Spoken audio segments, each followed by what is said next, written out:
This is Lucinda, and just before we get going with this week's episode, I wanted to tell you about the Purpose Awards. The Purpose Awards 2025 celebrate campaigns that create positive change through innovative ideas driving real-world impact.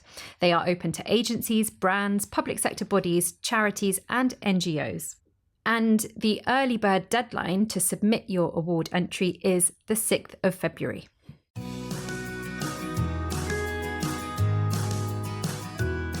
Hello and welcome to the Third Sector podcast. I'm Emily Harle. And I'm Lucinda Rouse. Each week we bring you half an hour of discussion and debate about the important goings-on in the charity world. This week we'll be joined by Danny Sriskandarajah to get his thoughts on the role and future of civil society. But first, Emily, you wrote a long read last week about using artificial intelligence to help write funding applications. What did that involve? So we wanted to look at how charities are using these tools to help with arguably one of the most dreaded jobs, applying for funding. This comes after several grant makers published guidance or policies about the use of AI tools for this reason. That included the National Lottery Community Fund, who published their AI principles just last week. So the larger grant makers are beginning to indicate that they're happy with AI being used to assist in writing bids.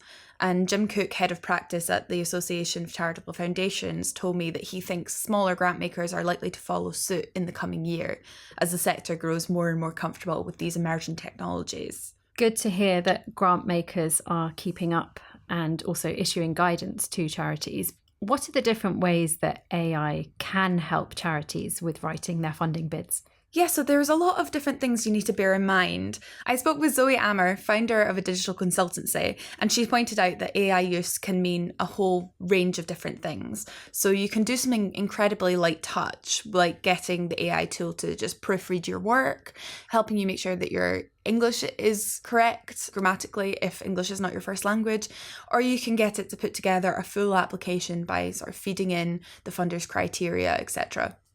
But you need to be very direct when you're giving the tools these instructions, because these tools, they don't know anything about your organisation. So giving it examples of previous bids you've written can really help with that. But also acknowledging the shortcomings of these tools. I remember a few months ago we spoke to Mani Amadi from C&E Advisory, who said that you need to treat AI like an enthusiastic intern. So what were some of the risks that you identified when you were writing this piece about using AI for this purpose, for funding applications? Absolutely. And I think enthusiastic intern definitely still applies after I've done my research for this piece. So there's the big risk is data protection. And a lot of people are already aware of this, particularly with free AI tools. It's really important to be wary of putting in any confidential information, especially about your organisation or your beneficiaries as well.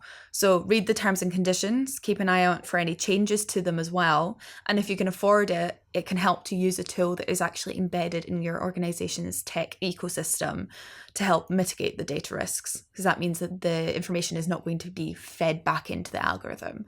But just make sure you're checking those terms and conditions, because these companies can change them at any given time. Everyone I spoke with recommended keeping a human in the loop throughout the whole process, which I think goes back to that treat AI as an enthusiastic intern. Keep checking it, keep interrogating it. Use AI as a foundation for the work rather than just over-relying on it to produce the work itself. So there's the usual fact-checking, editing that needs to be done when you're using AI, as it may give you inaccurate information, or as it's known, AI hallucinations, or just use a tone that just sounds a little off. It might not sound like you. It was really interesting to hear from the National Lottery Community Fund as a funder that looks at grant applications day in, day out. Because one thing that their head of innovation, Sarah Watson, said was that they can often see that applications are very obviously AI generated because they have very beautifully constructed sentences on the surface. But then once they actually start delving into it, they actually have very little substance. So the information that they need is not quite there. The tone isn't quite right. The personality of the organization is not cutting through because it's just been AI generated and might use a lot of Americanized language, a lot of like good buzzwords, but doesn't really get to the crux of the matter. So that's definitely one thing to watch out for. Yeah, some really interesting and I'm sure useful observations there. If you would like to read Emily's full analysis piece on this, We will include a link to the article in the show notes to this episode, or you can find it under the Features tab on the Third Sector website. Moving on to this week's main discussion, we're delighted to be joined by Danny Sriskandarajah. He's currently the Chief Executive of the New Economics Foundation and previously held the top job at Oxfam GB. He's also recently published a book called Power to the People, Use Your Voice, Change the World. Danny, it's a pleasure to have you with us today. It's really good to be here. It's been a year now since you started your Chief Executive role at the New Economics Foundation. And as I just mentioned, you took the job after 5 years with Oxfam. We're going to talk about the value of more frontline charities having a proper awareness for the world of economics.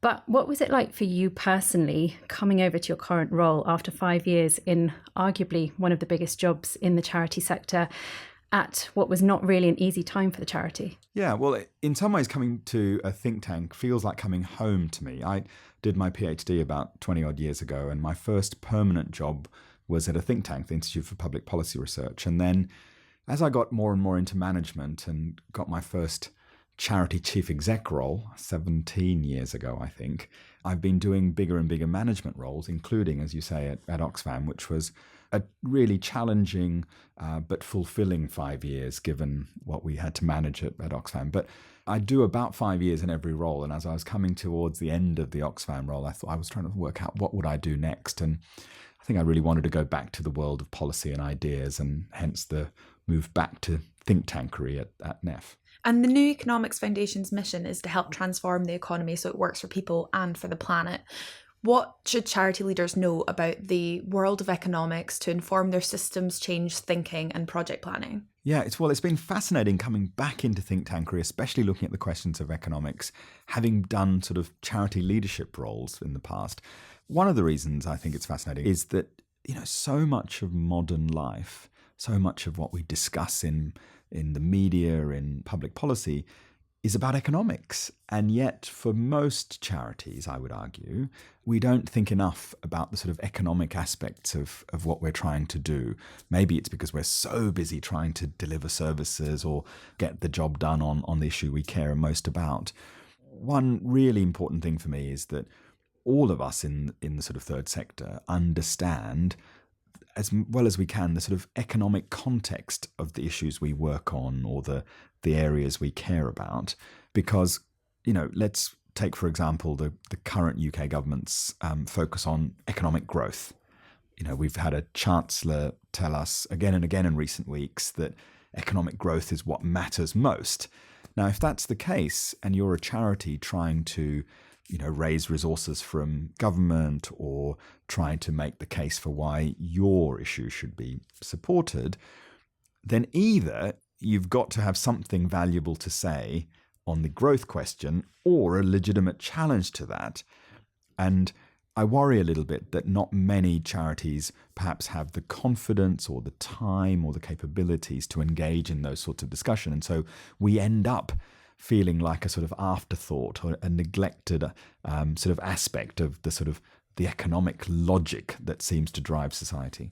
So what can charity leaders do to better equip themselves for those kind of discussions and getting themselves to the forefront? Either or both of those things I've just said. I think one is to try to get better at making the case for why what we're doing, what you're doing, will help sustainable development or growth in the long term.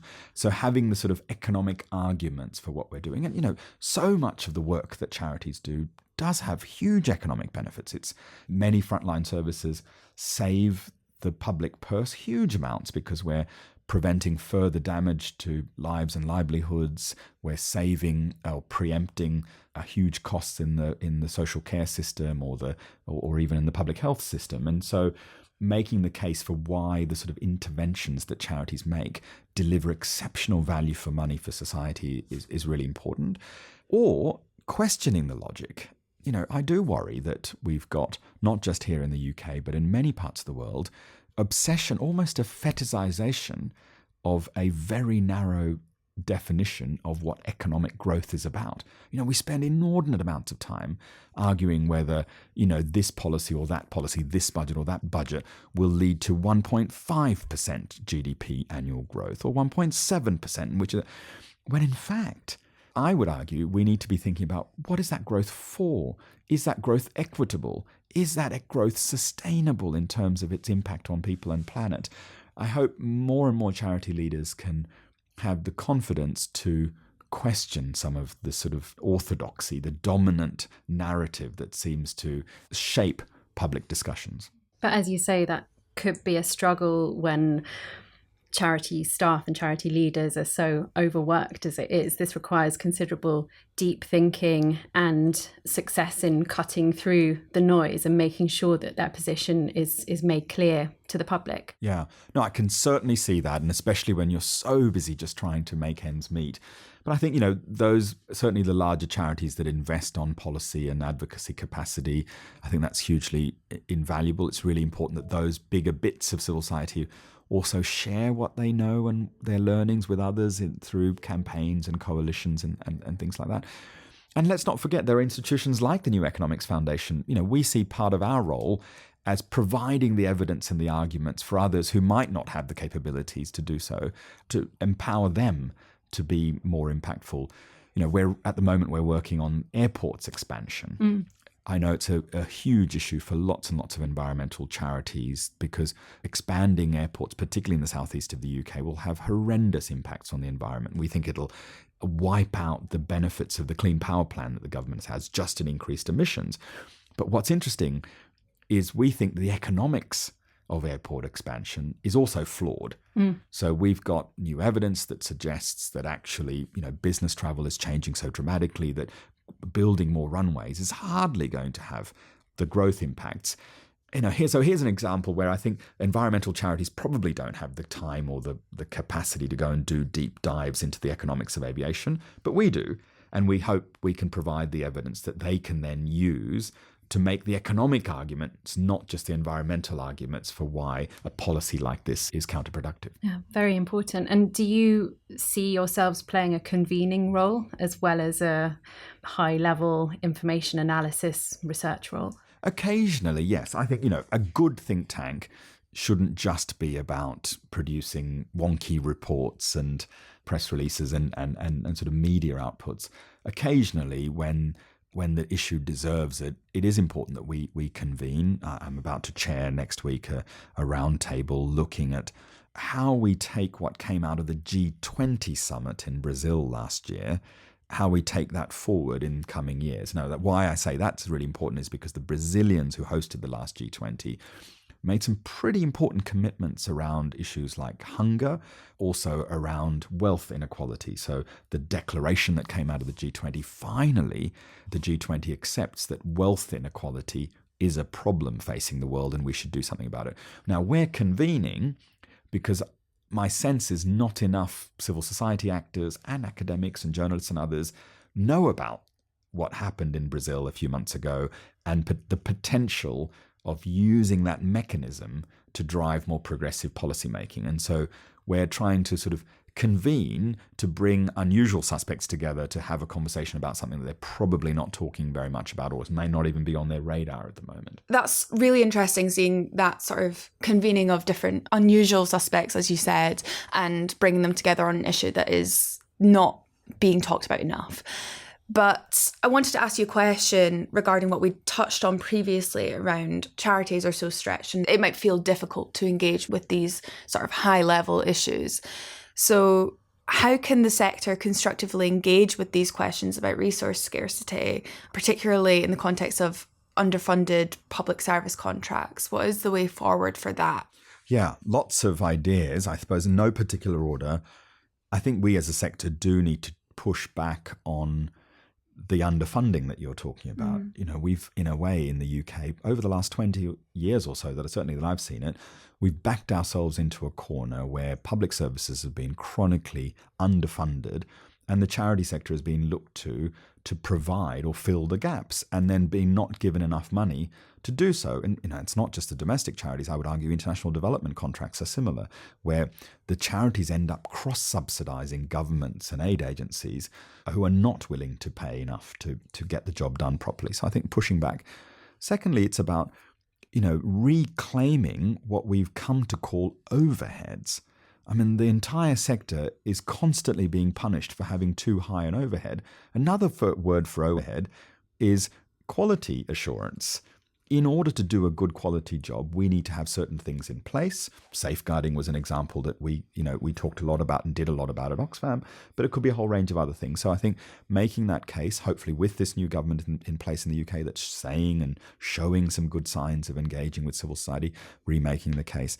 But then finally, I should have said this earlier to your question, this isn't just about high-level policy products. This isn't even just about convening.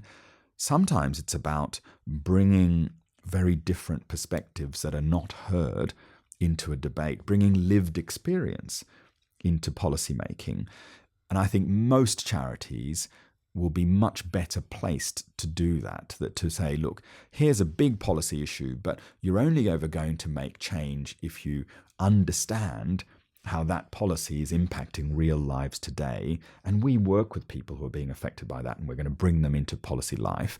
And that, will take some resource, I'm not saying that, but it might be easier to do for, say, a small frontline charity to say, actually, look, here is what's happening on the ground in real time on an issue like that.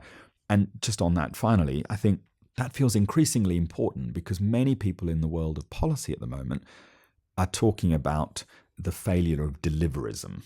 This idea that just delivering economic growth, for example, or just delivering a policy intervention is not sufficient to win hearts and minds. The most spectacular example was the Biden administration in the US that delivered spectacular economic growth in aggregate terms, but failed to convince people that that was a government that cared about them.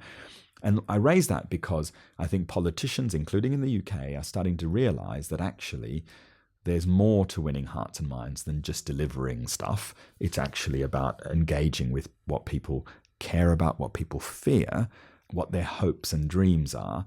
And there, I think charities are so well placed to be that broker between power holders, policymakers, opinion formers, and people on the front line of so many of the issues that we care about. And in that same vein, what's your thoughts on how the new government is engaging with charities? I've heard a lot of different things from people who are placed in different parts of the charity sector. There's been some positivity around the sort of words of affirmation, the keenness to work with charities. But then at the same time, I have also heard that on the ground and practically, it's not really happening as quickly as we would like. So I'd be really curious to get your perspective on that. Yeah. So I think on the whole, this is very promising that the government is certainly saying the right things. It's engaging with civil society leaders. Indeed, many members of the government have themselves used to work in the charity sector. And I was also particularly almost relieved to hear the Prime Minister talking about the importance of service. I say almost relieved because we shouldn't be in this place where public leaders have to remind us that government is about service and we should be a society of service. But here we are. So in some ways, that's refreshing. But I do share that concern you talk about, that actually just tinkering around the edges of the relationship between government and civil society, for example, or just tinkering around protecting civic freedoms at the moment is not going to cut it. We need, I think, a step change in that relationship that empowers and sets free the potential of civil society. And then I talk about civic freedoms because, we're living in some worrying times when it comes to the rights to protest peacefully, our rights to assemble, and, the incredibly harsh punishments being dished out to peaceful climate protesters at the moment. I worry a lot about that.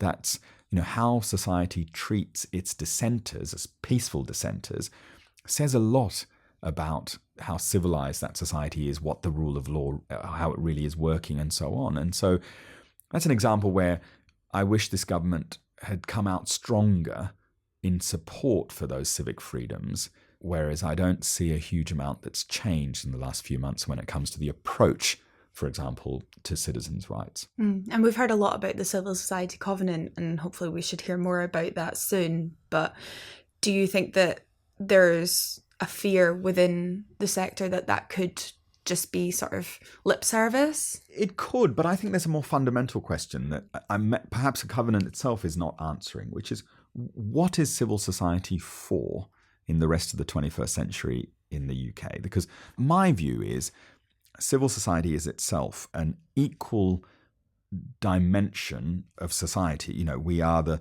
space outside the market, outside the state, in which people come to mobilize, organize, to solve collective action issues. In some ways, the story of the last 20 or so years is we've become instrumentalized as a delivery arm of a state that's struggling to raise its resources, or we're trying to pick up the pieces of a market that's ravaging our society, leaving us more unequal and more insecure. The creative bit of civil society for the rest of the 21st century, I think, is how do we create new mechanisms, new instruments, new ways in which people can organize and mobilize, restore community and civic life after decades of neglect in many ways, and in some cases being targeted. To me, it's not necessarily a sort of, if we start with the question about how does government work with organized bits of civil society and how do we get that relationship right or the contracts right, that's important. Don't get me wrong. We miss the bigger picture, which is, what is this arena for? How is it going to help us be more cohesive, bridge dividing lines in society, come up with new creative ways in which we organize society and our economy? Those sorts of questions I don't hear any politicians really talk about in meaningful ways. And how do you think that more formal charity structures can support the growth and freedom and effectiveness of less formalised social movements and other areas of civil society? Yeah, that's a super question. And I think it'll differ from, issue to issue or even organisation to organisation. But I certainly remember when I was at Civicus, the Global Alliance for Civil Society, for many years. And one of the fascinating parts of that job was seeing those encounters between organised bits of civil society, particularly the bigger charities and NGOs, and more grassroots movements, social movements, southern activists, and so on. And those conversations weren't easy, because I think there are many in social movements, in the newer and southern bits of civil society, that resent the role of bigger NGOs. They feel that bigger NGOs crowd out other action, they hog resources and profile and networks. And so I think, what should we do about it? I think being intentional about the need to engage with other bits of civil society is incredibly important. I think that's a start. That charity sector leaders recognize that even though we might feel we're under pressure just making ends meet, we also have, in relative terms, more resources than other bits of society. So being intentional and humble about that role is important. Being prepared to listen, so we don't go in there with what our project needs us to do, but instead ask more genuinely, what does that social movement or activist group need from us, and see if we can come to an agreement about where there's mutual interest and where there's complementarity. And I suppose being prepared to change the ways that we work to adapt. One obvious way is how subgranting works. I keep encountering these examples where organised bits of civil society says, what we want to do is support grassroots activism. And I say, how do you do that? Well, we give subgrants. And I said, can I see your granting arrangements? And it's, long forms, strict deadlines and timescales, lots of reporting requirements, which at best will throttle the smaller organisation, but at worst is a sort of sinister way in which we end up this sort of system damages the sort of very activism and creativity and dynamism and risk-taking that we want to nurture. And so I think those of us who are in the organised bits of civil society also need to be prepared to change the ways that we work and be more adaptable and flexible to harness the true power of civil society. That is very interesting observation. So do you think there is a tendency And of course, we mustn't generalize here, but have you seen multiple instances of large NGOs crowding out their smaller counterparts? So there is a question about how money flows in civil society. I often say, money might trickle down, but power doesn't. In some ways, if resources are involved, they need a sort of series of handshakes or intermediaries for the resource. Government is a classic example. Government writes only very big contracts, so they tend to work with very big organizations, but then rely on them to get those resources out the door to smaller or newer or informal actors. And same with big philanthropy. There are big foundations that only write very big checks and don't have the time or the capabilities to go out to smaller organizations. So hence we've got this sort of ecosystem in which there are these series of handshakes that go on. So you could argue that the bigger bits do tend to crowd out the smaller bits because they've got a value proposition that puts them higher in that hierarchy. And now you might say, well, there's no alternative because we don't want, DWB to be writing tiny little contracts to organizations working in the front line of social services. So we have to sort of live with this system. But within this system, can we be more flexible, agile, adaptable around the needs of the smaller actors? I think that's the question we need to be asking ourselves. That's so interesting. And we've also got this element of the world is shifting drastically. We've got new emerging technologies in the form of AI. Charities are doing more and more and more of their fundraising on social media, etc. So how can charities and more broadly civil society as a whole sort of start to navigate the new digital age that we're entering? Well, a sort of defensive position is to just be aware of the impacts of some of these technologies and disruptions on our own organizations, but more importantly on the communities we work with and care about. I think that's an important role for charities to be the sort of canaries in the digital coal mine in some ways and talk about how power works and who's being left behind, whose voices are not being heard, and so on. Secondly, I think accessing some of those tools to make us better at what we do is hugely important. And, like you were saying earlier, not every charity has the capacity or the resources to do this on its own. But the good news is there are lots of initiatives out there that are there to help civil society harness the power of technology.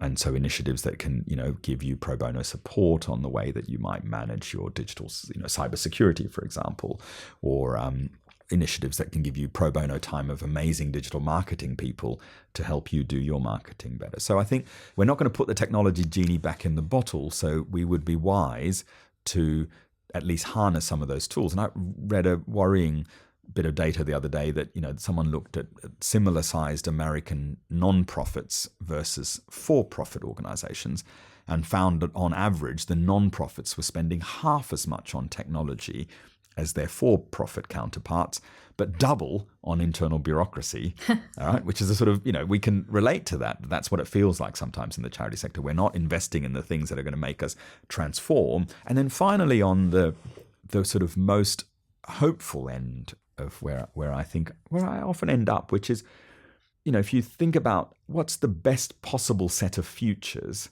that we can imagine, which are inherently going to be far more digital than they are today. And what can we as a sector do now to give ourselves the best chance of making those futures equitable and fair and inclusive? I hope at least some folk in the charity sector are starting to think about those sorts of questions because, at the moment, the digital world feels a bit like the Wild West.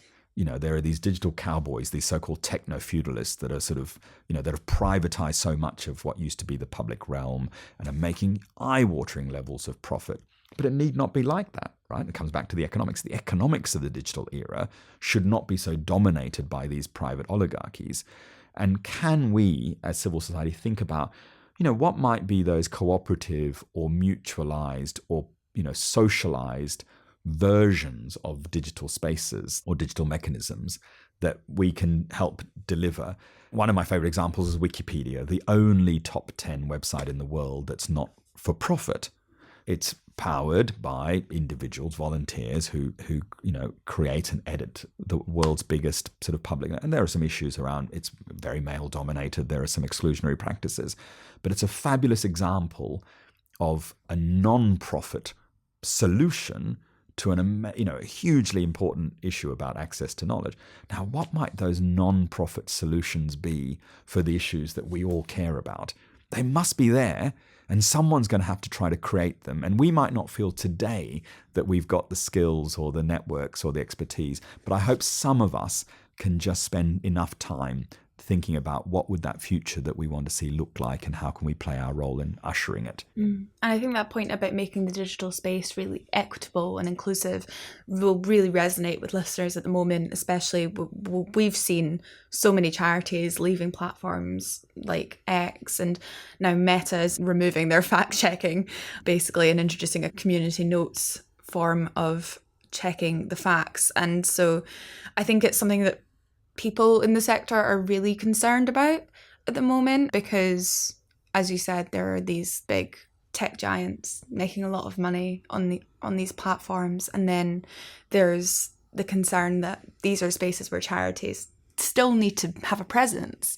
So I guess my question on that would be, what would your advice be for charities who are concerned that the platforms available to them currently are no longer meeting their needs and meeting their values? Yeah. Well, first of all, it's right that we should be concerned. It is perverse that the public spaces in which we, particularly in the charity sector, are organising and mobilising and communicating with each other, are not only privatised, but we've become the commodity. Right. So I think one of the things we should do is stand up for a more socialized or public alternative to these privatized public spaces. And I think, you might be a charity that has nothing to do with these sorts of issues, but I hope, if there are calls or campaigns for there to be sort of fairer, more open, more inclusive spaces, that you do chip in and lend your voice and credibility to that, because that's what this is a fight we should all be very interested in. Why couldn't we have a publicly owned social media platform? We just assume that it's got to be done in the way that absolutely no way. There, for most of human history, we've had public spaces that were somehow under the control of the community or shaped by the community, not by one private actor for private profit. In terms of alternatives, it depends on the issue and the sort of scale that you're working on. But the good news is there are alternatives emerging. Other platforms that have public purpose more hardwired into what they do, or local platforms, really creative local initiatives that try to connect people in neighborhoods more. So I think, paying attention to, or if you have a comms person or a comms team, getting them to explore what those alternatives are and starting to make that transition is hugely important. Because, to me, that is one of the most depressing aspects of where we found ourselves. That those of us who care so much about inclusion are having to use a digital platform, X, that is driving division and hate in our society in such perverse ways. And we've been left feeling that there's no choice if we want to have our message heard but to use these platforms. That is not acceptable. And the good news, again, as I say, is I think that we can have alternatives that the state can start to procure, or we can co-create, or a bit of both. We watch this space. We watch this space. As a parting question for you, going back to your thoughts around equitable futures and the role that charity and civil society can play in that beyond the digital space. This is quite a big question, but do you think the charity model as it currently stands is fit for purpose to help achieve that equitable future? Probably not. And I think it's because here in the UK, we've got this notion of a registered charity that's, sole purpose is to pursue good. That is special, and almost every job I've ever held has been within a registered charity. But the price we've come to pay is that almost every other entity in society has been set free to pursue profit, and that they have, right, at all sorts of cost to people, to communities, to planet, to the environment. I think we, as a society, we need to look again at what obligations any registered entity, any corporate entity in society has to have. And I therefore, if you gave me a choice between preserving the registered charity as it is today or actually coming up with a unitary registered status in which every entity had to demonstrate its social environmental impact alongside, it might choose to pursue profit, but it has to be accountable for the wider impacts it has, I would have the latter. And I know that might be controversial for someone who's been in the sector for so long, but I do worry that this idea that those of us who work in the charity sector are sort of over here on the margins to pursue good while everyone else goes on with pursuing profit is part of the reason we are in the mess that we are. You're called the third sector. I really dislike that phrasing, but I also dislike, just to make you feel better, I hate non-profits. I hate non-governmental organizations. And I say this in the book, that how is it that we've let ourselves be defined almost everywhere in the world as marginal? Somehow the state is far more important, or markets are far more important, profit's more important, growth is more important, and we are the afterthought, right? When in fact I see it the other way around. The state is a manifestation of our collective of will. We have chosen to organize politics in this way. The market is, or the way that capitalism currently works, is how people have chosen to organize our economic life. And just as we've chosen to organize it in these ways, we can choose to reorganize that. Before you get to the state or the market, you have society, and you have people who come together for collective action to solve collective problems. That's, and humans are a social species, and the reason we've been so successful is we found ways to collaborate. And so I think we should have the confidence that we are the sector that represents all that is special and good about collective action. And we need to sort of nurture, reimagine, and rebuild the confidence that we're here before the state or the market, and in some places to hold to account those other actors for their significant failures. And, I'm not saying that everyone should, drop what they're doing and become a campaigning organization or challenge structures of capitalism. I simply think we have to sort of remind ourselves that what we do is so central and so precious, particularly now at this moment, the sort of things that we do, and speak with that confidence and demand we be taken seriously for what we represent, not as some subcontractor, to a government contract, or some, gap filler to a massive failure in the market. Danny, it's been such a pleasure to hear your thoughts. Thank you very much for joining us. Thank you very much.